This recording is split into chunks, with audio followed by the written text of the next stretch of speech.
Hi friend जय जगन्नाथ आपण मैंने केमती अच्छे मु बहुत भल अच्छी आशा कर आपण मैंने बहुत भल थे खुशी थे।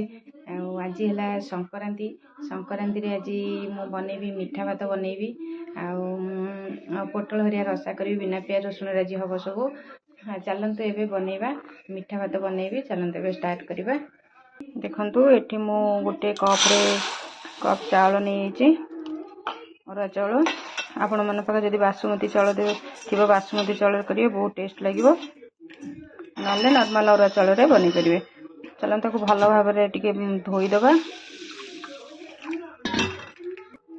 देखो चाउल को भल भाव धोई सारापर एमती गोटे छणारे रखीदेली आउ रेस्ट जो पानी गुरा थी सब बाहरी जीव 10 मिनट छाड़द पानीटा टी भल भाव छाड़गला आम देखु ये पानी छाड़ी गलानी।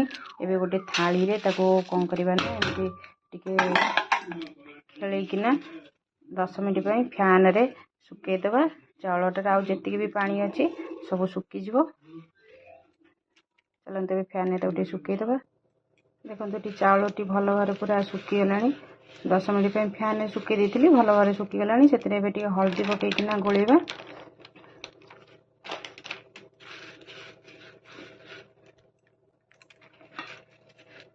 हल्दी पकई भल भाव गोलई देली। आठी गोटे कढ़ईटे बसई कढ़ई बनैबी। कढ़ई गरम हो गलानी गुआ घी पकाउछि। एटा देसी गुआ घी बनैले बहुत बढ़िया लगे टेस्ट लगे। आउ रिफाइन कि डाला घी बनैले भल लगे। चेष्टा करिए स्वल्प गुआ घी बनैबे। गुआ घी बनैले बहुत सुंदर लगे। काजू और किशमिश भी से घी टे भाजी नवा। काजू किशमिश की भाजिकिना काढ़ीदेली आउ टिके घी देदेबा से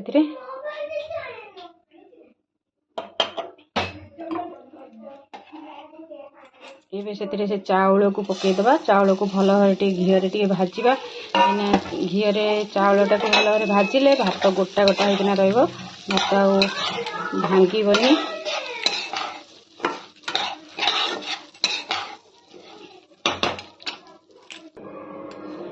एबे देखो किसी मु गोटा मसला नहीं गोटा मसला सब पकईदबा घी रे।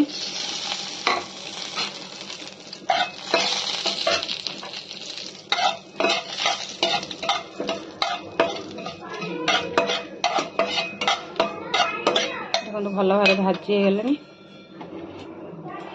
चाउल पकईदबा।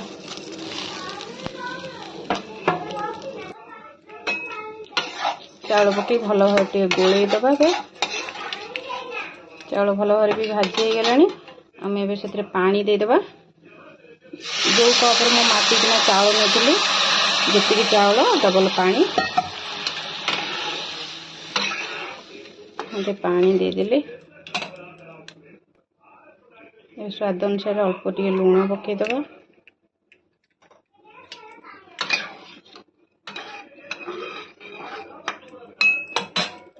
एबे ताकू घोड़े दबा कुक होगापी।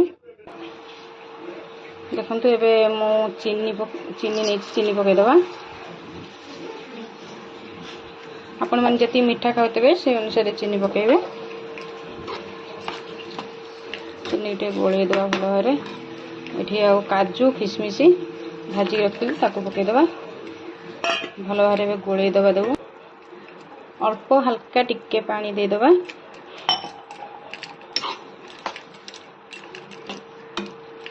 घोड़े दबा 5 मिनट घोड़े दबा।